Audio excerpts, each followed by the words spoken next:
ये बताइएगा कि जो सुप्रीम कोर्ट का फैसला है, ये तहरीके इंसाफ का जो मौकिफ था, कुछ आप क्या हासिल कर सकें इस फैसले से, जरा पहले मुझे ये समझाइएगा।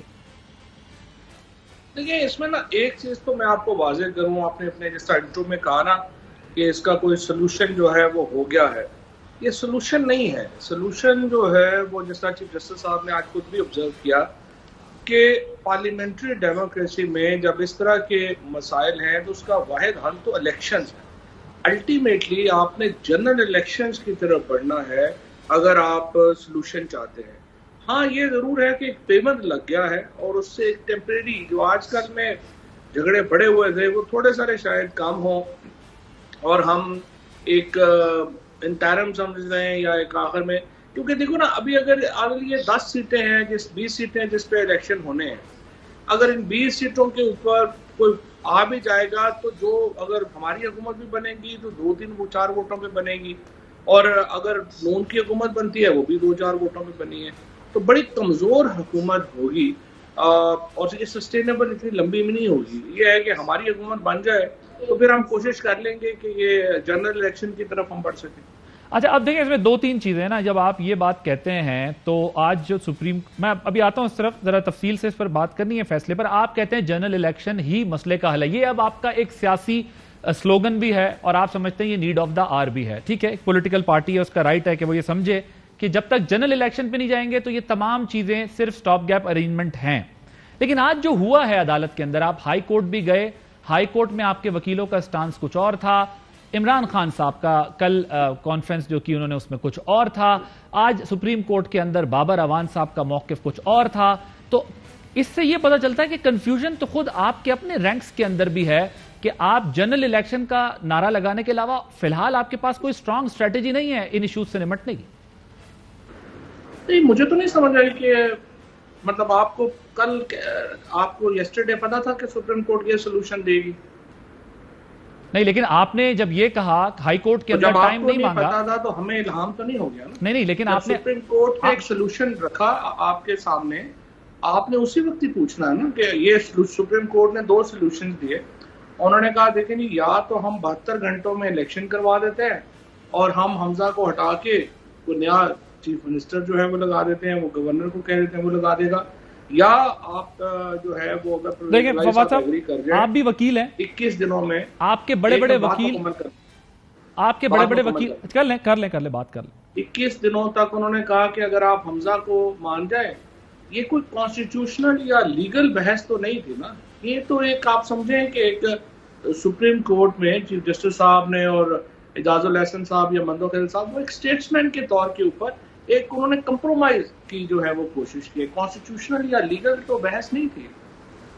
ओके, देखिए आप भी वकील हैं, आपके बड़े पाए के वकील जो है वो हाई कोर्ट और सुप्रीम कोर्ट में पेश हुए, ये कानूनी नुक्ते तो उनको उसकी समझ थी। आपने एक कोर्ट में टाइम नहीं मांगा, एक कानूनी नुक्ता था ही नहीं। सर मैं बताता हूं ना, जरा मुझे सवाल तो करने देना। गुजारिश ये है कि कल खान साहब ने कहा हमारे लोग हज पे जाएंगे, गए हुए हैं, जा रहे हैं, वो कैसे पेश होंगे। उससे पहले आज जब बाबर अवान साहब ने 1 हफ्ते की डेट मांगी तो 1 हफ्ते बाद तो ना किसी ने हज से वापस आना है और ना ही जो है जब तक बाई इलेक्शन होना था, तो कैसे आप जो है वो 1 हफ्ते का टाइम मांग रहे थे इस सारे मामले के लिए? वो इसलिए कि एजाजुल एहसन साहब ने ऑब्जर्व किया कि ये बाहर से आने वालों का इंतजार नहीं कर सकते हम, जो मुल्क के अंदर लोग दूर दराज इलाकों से चूंकि आना है तो उसके मुताबिक टाइम दे। उसका उन्होंने जवाब दिया। तो फिर खान साहब 1 हफ्ते का क्यों कह रहे थे कि 1 हफ्ते में नहीं हो सकता ये सब? तो हम तो यही कह रहे थे ना, हम तो रीजनेबल टाइम है। अब रीजनेबल टाइम की इंटरप्रिटेशन हमारी ये थी कि कम से कम ये इलेक्शंस होने दें, इसके बाद हो जाए ये जो बाई इलेक्शंस हैं। सुप्रीम कोर्ट ने कहा कि एजाजुल एहसन साहब ने ऑब्जर्वेशन दी कि नहीं, रीजनेबल टाइम का मतलब यह है कि मुल्क के लोगों इलाकों से लोग पहुंच जाएं।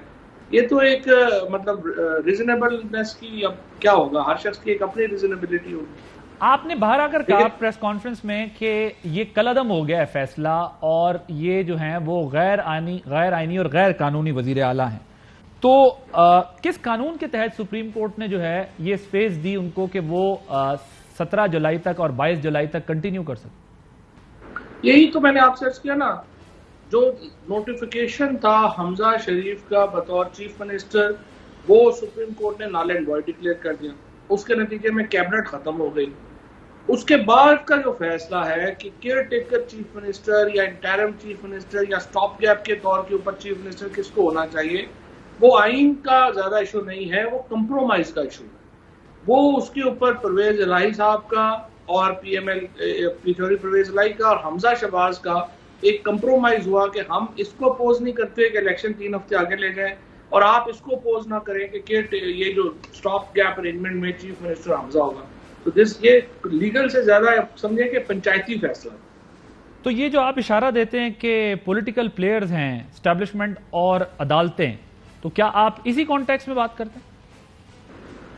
नहीं, वो तो कॉन्टेक्स्ट और था ना, वो तो देखे ना, वो ज्यादा बड़ी। ये आज का तो जैसे फैसला है, ये तो एक इशू है जो सुप्रीम कोर्ट के पास गया और सुप्रीम कोर्ट ने उस पर फैसला करना था, और सुप्रीम कोर्ट ने प्रेफर ये किया है, जो अभी एक जो जजेस में जो टेंडेंसी लग रही है वो ये है, और ये इस्लामाबाद हाई कोर्ट में भी यही है और यहाँ पे भी वो कोशिश करते हैं कि ऐसे फैसले हों जो कि एक कंप्रोमाइज के ऊपर हों, जो पॉलिटिक्स में बजाय इसके कि आप ज्यादा एक एनार्की की तरफ या एक दूसरे से उस पर जाएं, वो कोशिश करते हैं कि एक बात जो है कॉन्सेंट के ऊपर आ जाए और कोई दरमियान का रास्ता निकाल लिया जाए। ये उसी सिलसिले में की एक कड़ी है। ठीक है, तो फवाद साहब, ये नहीं हो सकता कि आप और हुकूमत दोनों जो है, ये 14 रुकनी इत्तेहाद और आप जो है वो दोनों मिलकर अब अगले मुस्तकबिल का जो लायामल है वो सियासी जमातें खुद बैठ के निकालें कि अदालतें भी तंग होती हैं कि आप अपने मामलात हमारे पास क्यों लेकर आते हैं, फिर अदालतें अपने इख्तियारात का इस्तेमाल करती हैं तो सख्त कमेंट्स जो है पॉलिटिकल पार्टीज की तरफ से होते हैं। और यही केस एस्टैब्लिशमेंट के मामले में भी है कि तमाम जमातें अपना मुद्दा पहले वहां लेके जाती हैं, वहां पर अपना रोना धोना करती हैं, और जब नाकामी होती है तो फिर उसके बाद वहां पर जो है तीर और निश्तर बरसाए जाते हैं। तो हमारे सियासतदान जो हैं, सियासी जमातें जो हैं, वो ये हल खुद क्यों नहीं निकालते कि उनको इन दोनों अतराफ में ना जाना पड़े और अपने मसले का हल निकालें सियासी तौर पर? वेल, आई विश जितनी मासूमियत से आपने सियासतदानों को साबित किया है कि वो कितने नाअहल हैं कि सारे फैसले एस्टैब्लिशमेंट की तरफ लेके जाते हैं, इतना ये सादा नहीं है।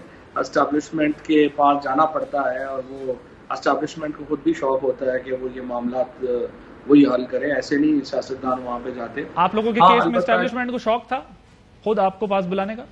हमारी हिस्ट्री में शौक होता है सारा। अच्छा भारत, नहीं जरा अपने केस पे भी जवाब दे देना, आप सादगी से काम ना लेना। आपके सवाल का जो पहला हिस्सा है वो बिल्कुल मैं आपसे एग्री करता हूँ। वो जो पॉलिटिशियंस हैं उनको बैठ के एक रूल ऑफ गेम तय करने होंगे और अपना एक बात आगे बढ़ानी होगी, और मैंने उस सिलसिले में पहले ही ये बात जो है वो कही है, पहले भी मैं बात कह चुका हूँ। अल्टीमेटली देखें, आपने इलेक्शंस की तरफ जाना है, इलेक्शन की डेट जो है वो हुकूमत दे, उसके बाद ये तय तो जिस तरह से शहबाज शरीफ साहब जो है वो रोज बात कर रहे हैं कि पॉलिटिकल स्टेबिलिटी के बगैर इकोनॉमिक स्टेबिलिटी नहीं आ रही, तो पॉलिटिकल स्टेबिलिटी के लिए फिर उन्हें स्टेप्स लेने चाहिए ना, और स्टेप्स ये हैं कि वो सोचें कि उन्होंने इलेक्शन कब कराने हैं, और उसके बाद वो हम पार्लियामेंट में वापस जाने को तैयार हैं जब वो डेट दे देते हैं, और उसके बाद बैठ के हम देख लेते हैं कि कब जो है आप जो इलेक्टोरल रिफॉर्म्स हैं उसके ऊपर हुकूमत और अपोजिशन में एक होना चाहिए, कंसेंसस होना चाहिए। अब मुझे ये बताइएगा, ये जो 17 जुलाई को इंतखाब होना है, आपको कम से कम 15 नशिस्तें तो लेनी है अगर आपने वजारत आला वहां पर लेनी है। मुझे ये बताएं, क्या उम्मीद है आपको, कितनी आप नशिस्तें ले सकते हैं, और अगर नतीजा आपके खिलाफ आया तो क्या आप तस्लीम कर लेंगे उसको और खामोश बैठ जाएंगे, ठीक है पंजाब में वो बाई इलेक्शन जीत गए और वो अब अपनी हुकूमत चलाएं? मेरे ख्याल 13 नशिस्तें लेनी है, लेकिन बात आपकी सही है, 15 तो होनी ही चाहिए। बिल्कुल सही बात है। देखिए, अब ये तो डिपेंड करेगा कि इलेक्शन किस माहौल में होता है। जिस तरह से आज सुप्रीम कोर्ट ने तय किया है, अगर उसमें मिनिमम इंटरफेरेंस हुई गवर्नमेंट की, अगर जो इंतजामिया है वो गैर जानबदार रही, इलेक्शन फ्री एंड फेयर माहौल में हुए, तो यकीनी तौर के ऊपर हम तस्लीम करेंगे।